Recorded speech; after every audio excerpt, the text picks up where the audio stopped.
அந்த ஆத்துல என்னால இருக்க முடியல. என்ன டார்ச்சர்! ஏண்டா கல்யாணம் பண்ணினோன்னு அடுத்து மனுஷாளா அவ. இது பாருமா. தொடாத. அண்ணன் சொல்லிட்டு மறுபடியும் முன்னாடி வந்து நிக்காத. உன்னால எனக்கு எந்த உதவியும் செய்ய முடியாது. சஞ்சய் முன்னாடி நீ ஒரு செல்லா காசு நல்லா புரிஞ்சுக்கிட்ட. அந்த பொண்ணு பேரு துளசி.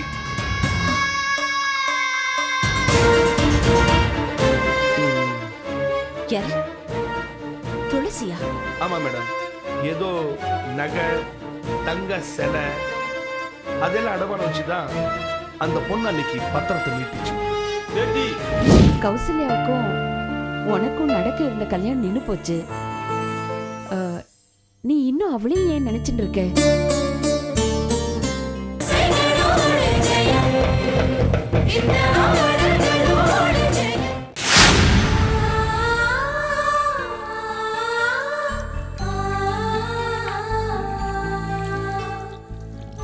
அக்கா, அப்பா இங்க. என்ன பத்மா? அப்பா கொல்லப்புறத்துல சந்தியாவந்தனம் பண்ணிட்டு இருக்காரு. இப்ப வந்துடுவார். வா பத்மா, என்ன விஷயம்?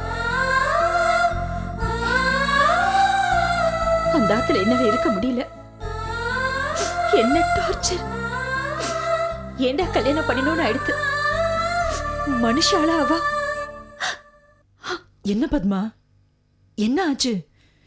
எதுவா இருந்தாலும் அப்பா கோவிலுக்கு போனதுக்கு அப்புறமா நம்ம பேசிக்கலாம். என்ன?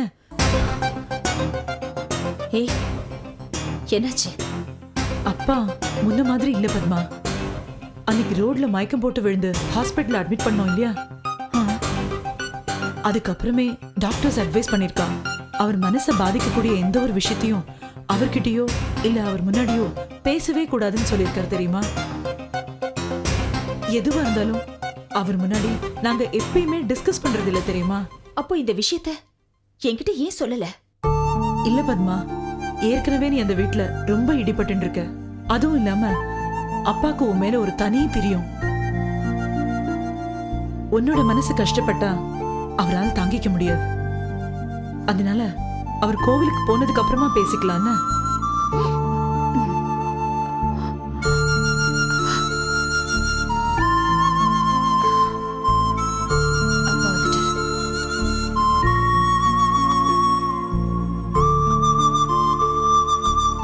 பத்மா, எப்பமா வந்து ஏதோ மன கஷ்டம்னு அக்கா தங்கி 2 பேரும் பேசிட்டு இருக்கே? அது ஒண்ணும் இல்லப்பா. அவாத்துல சம்பந்தி அம்மாக்கு மனசுல ஏதோ கஷ்டமா, அத பத்தி தான் பத்மா என்கிட்ட சொல்லிட்டு இருந்தா. அடடா, இதுதாம்மா பத்மா கிட்ட இருக்க தனி குணம். மாமியாரை எல்லாரும் மாற்றாந்தாயாதான் பாப்பா, அதுதான் உலக நியதி.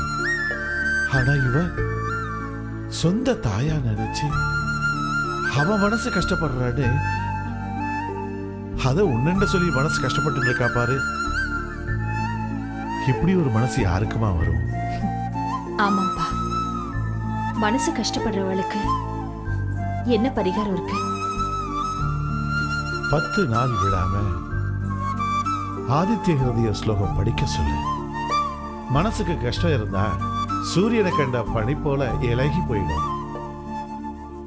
ஆதித்ய ஹிருதயம் ஸ்லோகம் சொன்னா அவ்வளவு விசேஷமாப்பா? என்ன அப்படி கேட்டுட்டேன்? எம்பெருமான் ஸ்ரீமான் ராமச்சந்திரமூர்த்தி ராவணனோட யுத்தம் பண்ணும்போது ராவணனோட சிரசை தன்னுடைய பானத்தால அறுத்துகிறார். மறுபடியும் சிரசு வருது, மறுபடியும் அறுக்கிறார், மறுபடியும் உதிக்கிறது. இந்த ராவணனை ஜெயிக்க முடியுமோ, சீதா பிராட்டியை மீட்க முடியுமோ அப்படின்னு ராவனுக்கு கவலை வந்துடுச்சு. அப்போ யுத்த காலத்துல அகஸ்திய முனிவர் வந்து அஸ்விஞ்சனே மகாபாஹோ ராவணம் துவம் வதிஷ்யதி அப்படின்னு சொல்லி, மனசு கஷ்டப்படாத ராமா, உன்னால முடியும், கவலையை விட்டுவிடி, ராவணனை கொல்ல முடியும் அப்படின்னு ராமச்சந்திரமூர்த்திக்கு உபதேசம் செஞ்சதுதான் ஆதித்ய ஹிருதயம். இத மனசு கஷ்டப்படுறவா சொன்னா கஷ்டம் நிவர்த்தி ஆயிடுமாப்பா? மனசு பாரம் குறைஞ்சி இலவம் பஞ்சு மாதிரி ஆயிடுமா? அப்படித்தான்ப்பா. நானும் அங்க ஒரு ராவணனை அழிக்க அழிக்க அவன் வளர்ந்துட்டே இருக்கான். என்னைக்கு அழிவானே தெரியல. பத்மா, என்ன யோசனை பண்ற? அது வந்துப்பா, எங்க கம்பெனிக்கு எதிரா இன்னொரு கம்பெனி வந்துடுது. அதனால எங்க கம்பெனி சேல்ஸ் கம்மி ஆயிடுதான். அதை நினைச்சு என் மாமியார் ரொம்ப வருத்தப்படுறா. நீ ஒன்னும் கவலைப்படாதம்மா. சம்மதி அம்மா ரொம்ப நல்லவங்க, குணவதி.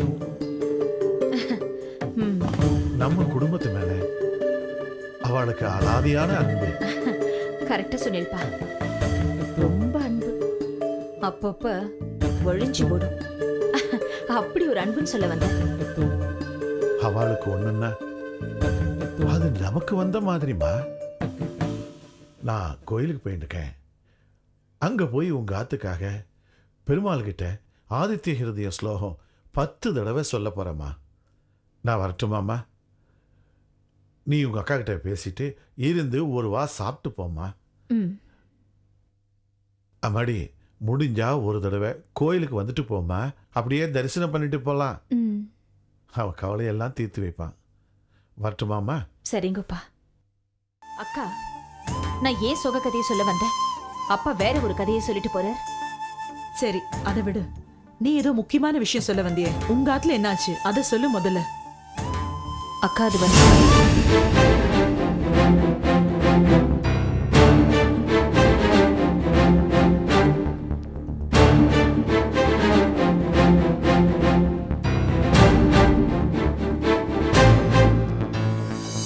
என்ன எழவு பத்திரமோ அது. அதை நான் என் கண்ணால கூட பார்த்ததில்ல. அதை நான் தான் எடுத்தேன்னு சொல்றேன். மறுபடியும் என் ஆத்துக்காரரை விட்டு பீரோல அதை நான் தான் வைக்க சொன்னேன்னு சொல்றேன். என்னமோ கண்ணை கட்டி காட்டுல விட்டா மாதிரி இருக்கு. இந்த பத்திர விஷயம் அங்க வெடிச்சிடுதா? அதுக்கு உங்க ஆத்துக்கார் என்ன சொன்னார்? கல்லூரி மங்கன் மாதிரி நிக்கிற, ஒரு வார்த்தை சொல்லணுமே. நோக்கு அந்த பத்திரத்தை பத்தி எப்படி தெரியும்? அக்கா, அந்த பத்திரம் காணாம போன விவகாரம் உனக்கு எப்படி தெரியும்? பத்மா, என்ன மன்னிச்சிரு பத்மா. அந்த பத்திர விஷயம் உங்க ஆத்துல பூதாகாரமா வெடிக்கிறதுக்கு மூல காரணமே என் ஆத்துக்கார் தான். அத்தின் பேரா? ஆமா. ஒரு நாள் நம்ம ஆத்துக்கு மாப்பிள்ள ஸ்ரீவச்சன் வந்திருந்தாரு. அப்போ என்ன நடக்குதுங்க? எனக்கு தெரிஞ்ச மூழ்ச்சந்தன் ஒரு சேட்டு கிட்ட ஸ்ரீவத்சன் இந்த பத்திரத்தை வச்சு 2 லட்சம் ரூபாய் அடமான வாங்க சொன்னாரு. வீட்டுக்கு தெரியாம பாத்துக்க சொன்னாரு அப்படின்னு சொல்லி 2 லட்சம் ரூபாய் வாங்கியிருக்கான். நீங்க தான் எங்க குடும்பத்தோட மனத்தை காப்பாத்தணும். என்னது இப்படிலாம்? எழுந்திருக்கோ, என்ன பண்றீங்க? எழுந்திருக்கோ, கால் எல்லாம் விழுந்துட்டு. அதனாலதான் இந்த விஷயம்லாம் வெளியில தெரிஞ்சதுன்னா நம்ம குடும்ப மானமே போயிடுங்கிறதுக்காக தான் அவர் அப்படி செஞ்சார். அந்த பத்திரத்தை பத்திரமா எடுத்து கொண்டு போய் திருப்பி பீரோல வைக்க போறதை பார்த்துட்டு உங்க குடும்பத்துல இருக்கிற வள்ளம் அவரை தப்பா புரிஞ்சுட்டு தப்பிதமா பேசியிருப்பா. அவர் மனசு எவ்வளவு புண்பட்டு இருக்கும் பத்மா. கரெக்டா சொன்னக்கா. நம்ம ஆத்து கௌரவம் போகாதபடி அவர் பேசியிருக்கார். ஆனா அவர் மானம் போகும்படியா நான் என்னென்னமோ பேசிட்டேன். நான் அவர்கிட்ட கெஞ்சி கேட்டதுனாலதான் இந்த விஷயத்தை அவர் உங்ககிட்ட கூட சொல்லாம மறைச்சிருக்கார் பத்மா. அவருக்கு உண்மையிலே ரொம்ப பெரிய மனசு பத்மா. ஆத்திரக்காரனுக்கு புத்தி மட்டும் சொல்லுவா. அது என் விஷயத்துல கரெக்ட். கண்ணா பின்னான்னு அவர் பேசி அதனாலதான் அவர் ஆத்த விட்டே போயிட்டார். எங்கேயும் போயிருக்க மாட்டார் பத்மா. ஏதோ கோவத்துல கொஞ்சம் இப்படி வெளியெல்லாம் சுத்திட்டு கோவம்லாம் தீந்த பிரமா கண்டிப்பா உங்க ஆத்துக்கு திரும்பி வந்துருவார். கவலைப்படாத பத்மா. என்ன மடத்தனை பண்ணிட்டேன். கேள்விக்கு மேல கேள்வி கேட்டு அவரை குற்றவாளி கூட்டுல நிக்க வச்சுட்டேன். நான் பண்ணின பாவத்துக்கு அவர் கால்ல விழுந்து மன்னிப்பு கேட்கணும்னு தோன்றதுக்கு. ஆனா அவர் எங்க போயிருக்காரோ, அவருக்கு என்ன ஆயிடுத்தோ. பத்மா, ஏன் இப்படி குழந்தை மாதிரி பேசுற? புருஷன் பொண்டாட்டிக்குள்ள அப்படி இப்படி இருக்கதான் செய்யும். அதுக்காக கோச்சுண்டு திருப்பி வராம போயிடுவாரா? உங்க ஆத்துக்கார் படிச்சவரடி. கண்டிப்பா இதெல்லாம் புரிஞ்சுட்டு அவர் திரும்பி வருவார். நீ கவலைப்படாத பத்மா. அக்கா, அந்த சேட் ஏதோ 2 லட்சம் ரூபாவை பத்தி பேசினதா சொன்னியே. அந்த 2 லட்சம் ரூபாவை கொடுத்தா தானே அந்த பத்திரத்தை நம்மளால மீட்க முடியும். ஆனா இவ்வளவு பணம் இவர்கிட்ட ஏது? அது சேட்டுக்கு தானடி தெரியும். அந்த சேட்டை நாம எப்படி பிடிக்கிறது? நான் நரசிம்ம மாமா கிட்ட சொல்லி விசாரிக்க சொல்லியிருந்தேன். அவர் ஏதோ மூல்சந்த் சேட் பந்தர் ஸ்ட்ரீட்ல இருக்காருன்னு மாமா சொன்னார். மூல்சந்த் சேட்.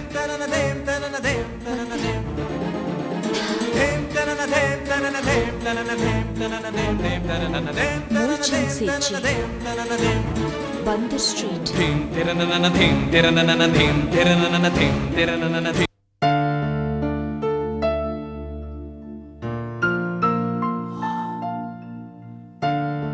கௌசல்யா, என்னால உன்னை வரைஞ்சு பார்த்து தான் சந்தோஷப்பட முடியுதே தவிர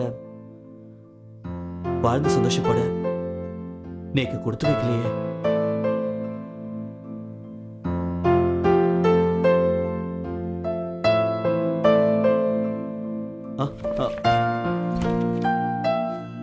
சுரேஷ், நான் உன்கிட்ட ஒண்ணு கேட்கணும். தப்பா எடுத்துக்க மாட்டியே? என்னம்மா பெரிய பெரிய வார்த்தையெல்லாம் பேசிட்டு? எதுவா இருந்தாலும் சொல்லுமா. இல்ல, கௌசல்யாவுக்கும் உனக்கும் நடக்க இருந்த கல்யாணம் நின்னு போச்சு. நீ இன்னும் அவளையும் ஏன் நினைச்சிட்டு இருக்க? நீ என்ன சொல்ல வரேன்னு எனக்கு ஒண்ணுமே புரியலம்மா. நீ ஏன் அவளையே நினைச்சு உருகின்னு இருக்கேன்னு தான் கேக்குறேன். வேற கல்யாணமும் பண்ணிக்க மாட்டேங்கிற, பொண்ணு பார்க்க வாடானாலும் வரவே மாட்டேங்கிற. ஆனா கௌசல்யாவோட படத்தை மட்டும் கையில வச்சுட்டு அவளையே நினைச்சிட்டு இருக்கியே, இது நோக்கு நன்னாவா இருக்கு? டேய், அவதான் நீ வேண்டாம் தூக்கி எரிஞ்சிட்டு போயிட்டால, நீ ஏண்டா அவளையே நினைச்சிட்டு இருக்க? ச்சே, இது நோக்கு அசிங்கமா தெரியல, அவமானமா தெரியலையா? இல்லம்மா, என் மனசுல அவளுக்குன்னு ஒரு இடம் கொடுத்து வச்சிருக்கேன். நீங்களும் புரிஞ்சுக்கலாம் கூட பரவாயில்ல. அதுக்காக நான் வருத்தப்பட போறதும் இல்ல. என்ன என் போக்குல விட்டுருங்கோமா. அம்மா, பொதுவா ஒவ்வொரு மனுஷனோட மனசுலயும் ஒரு வெறுப்பு ஒரு விருப்பு இருக்கும். அந்த மாதிரி தானம்மா என் மனசுக்குள்ளேயும் இருக்கும். டேய், எப்ப பார்த்தாலும் அவளையே நீ நினைச்சிட்டு இருக்கியே, இது நோக்கி நியாயமா தோணுதா? அவ அப்பா அதான் அவ தோப்புனார், அவளதான் வித்துட்டாரே. அம்மா, நீ சொல்றது ரொம்ப பாவம்மா. ஆமா, நான் சொல்றது பாவம்தான், நானும் பாவம்தான். கௌசல்யாவும் அவ தோப்புனாரும் ரொம்ப புண்ணியம் பண்ணவா. அம்மா, என் கோவத்தை தூண்டாதே. கௌசல்யோட அப்பாவை அன்னைக்கு தரகர் தப்பா பேசினார் இல்லையா? பலார்னு அரைஞ்ச. இன்னைக்கு நீ தரகரை விட ரொம்ப கேவலமா பேசுறேன். நான் மனுஷனா வாழ ஆசைப்படுறேன்மா. தயவு செஞ்சு என்ன மிருகமா மாத்திராதே. அப்படி என்னதான் உன்னை அவ மயக்க வச்சிருக்காலும் தெரியல. ச்சே, கேவலம் அவளுக்காக பெத்தவ, 10 மாசம் சுமந்து பெத்தவ என்னையே கை நீட்டி அடிப்பேன்னு சொல்லிட்டல. இனிமே உன் விஷயத்துல தலையிட மாட்டேன், தலையிட மாட்டேன். இனிமே எக்கேடுனா போ.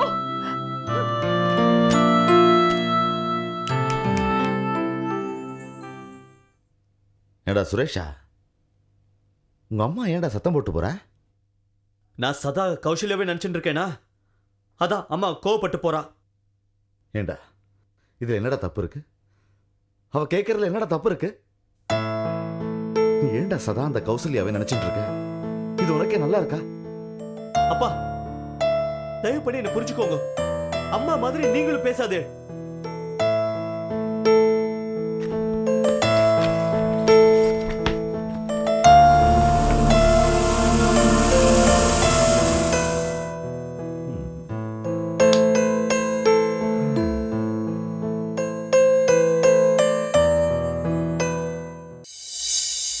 ஏயா மூல்சன் செட்டு, யூஸ்வலா நீ பந்தர் சீட் ஆபீஸ் தானே உட்காந்துருப்ப, இப்ப என்ன திடீர்னு லாரி ஆபீஸ்க்கு வந்துட்ட?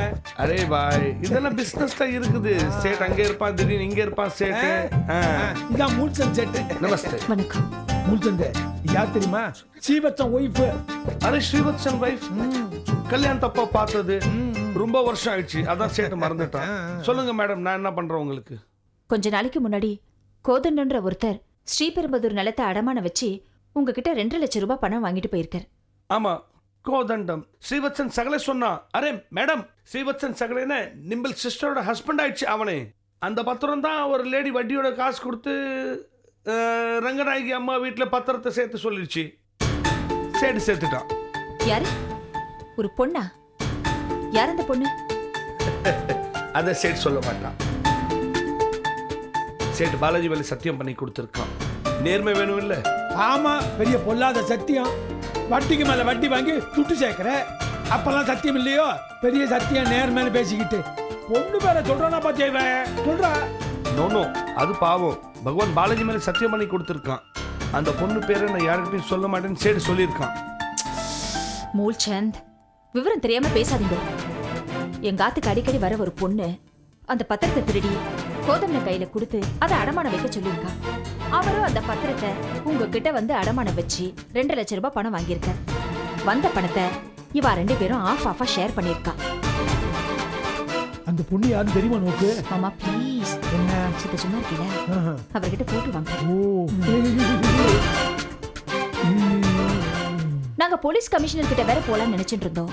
இது தெரிஞ்ச உடனே அந்த பொண்ணு 2 லட்சத்தை கொடுத்து அந்த பத்திரத்தை மீட்டு அந்த பத்திரத்தை ஸ்ரீவத்சன் கையில கொடுத்துருக்கா. அப்புறம் என்ன மேடம், பத்திரம் தான் நோக்கு கிடைச்சிருது இல்லையா? அப்புறம் என்ன இதுக்கு போலீஸ் ஸ்டேஷன் கேஸ்ன்னு போய்கிட்டு? நன்னா சொன்னேலே, இன்னைக்கு பத்திரத்தை திருடினா நாளைக்கு எங்க ஆத்துல காஸ்ட்லியான ஜுவல்ஸ் எல்லாம் இருக்கு, அதையெல்லாம் திருடினா நாங்க என்ன பண்றது? அந்த பொண்ணு யாருன்னு எங்ககிட்ட சொல்லுங்க.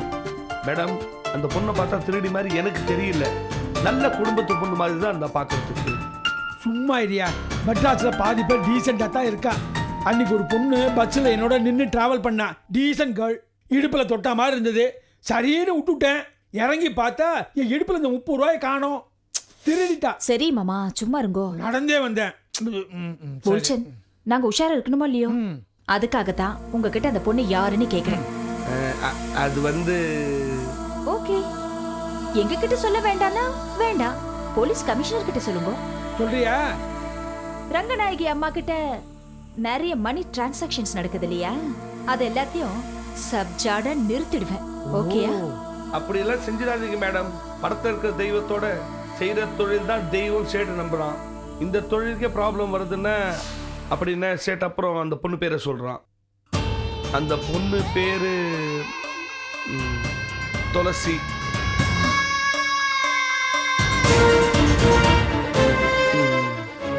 யார்? துளசியா? ஆமா மேடம்.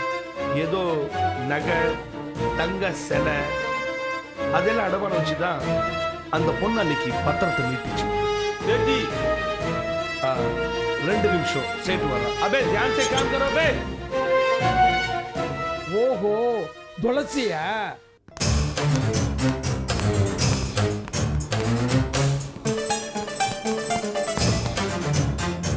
நித்யா,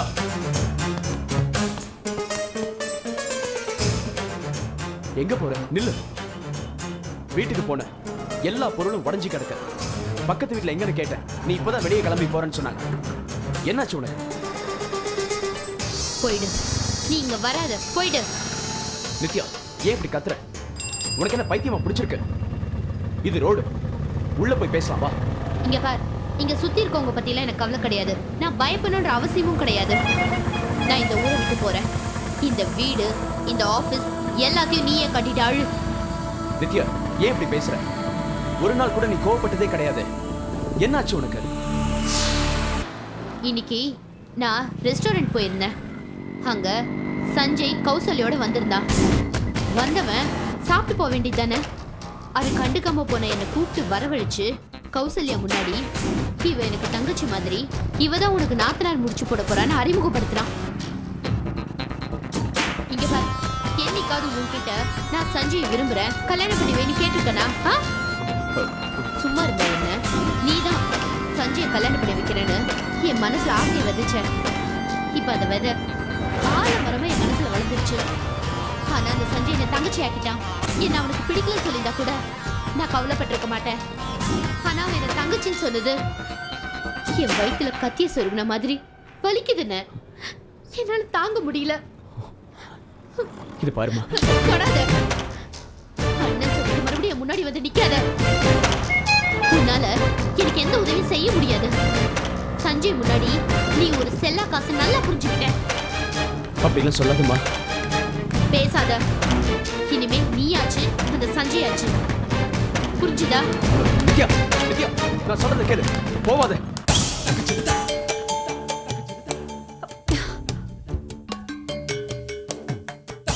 பத்து பத்து எதுக்கு இப்படி சர்க்கஸ் புலி மாதிரி குடுக்க நடுக்க நடந்துட்டே இருக்க? நேக்கு ஒரு விஷயம் தெரிஞ்சாகணும். சர்க்கஸ் புலி ஏன் நடக்கிறதுன்னா? மாமா சும்மா இருங்கோ. ஏன் என் அத்தையும் பேர் கோதண்டம். ஆ. அந்த பத்திரத்தை திருடி அடமானம் வச்சு பணத்தை வாங்கி செலவு பண்ணிட்டாரு. இந்த விஷயம் தெரிஞ்ச உடனே என் ஆத்துக்காரர் என் ஆத்துக்கு போய் கத்திருக்காரு. என் அக்கா வைஷ்ணவி இந்த விஷயம் லோகத்துக்கு தெரிய வந்தா எங்க குடும்ப கௌரவமே போயிடும்னு என் ஆத்துக்காரர் கால்ல விழுந்து கெஞ்சி கூத்தாடி இருக்கா. தெரிஞ்ச விஷயத்தை ஏன் மூச்சு பிடிச்சு பேசிட்டே இருக்க?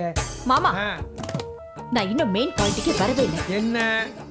எங்க குடும்ப கௌரவம் போகப்படாதுன்னு ஆ, துளசி ஏன் கவலைப்படணும்? பட்டாச்சாரியார் ஃபேமிலிக்காக தான் நகையை அடமானம் வச்சு அந்த பத்திரத்தை ஏன் மீட்கணும்? இந்த பாயிண்ட் தான் நேக்கு புரியல. அடபொடி பைத்தியக்காரி, பட்டாச்சாரி ஃபேமிலிக்காவா நகையெல்லாம் அடமானம் வச்சா? சுதர்சனத்துக்காக பத்திரத்தை மீட்டா. சுதர்சனுக்காகவா? ஆமா, ஒரு நாளைக்கு நான் துளசி ஆத்துக்கு போகும்போது ரெங்கநாயி ஆத்துல ஒரு பத்திரம் தொலைஞ்சு போச்சு. எல்லாரும் சுதர்சனம் மேல சந்தேகப்படுறா. அக்காவே சுதர்சனம் திருடனாயிருப்பானோன்னு சந்தேகப்படுற நிலைமை வந்துருச்சோன்னு சொன்னேன். அந்த குழந்தை துடிதுடிச்சு போச்சு.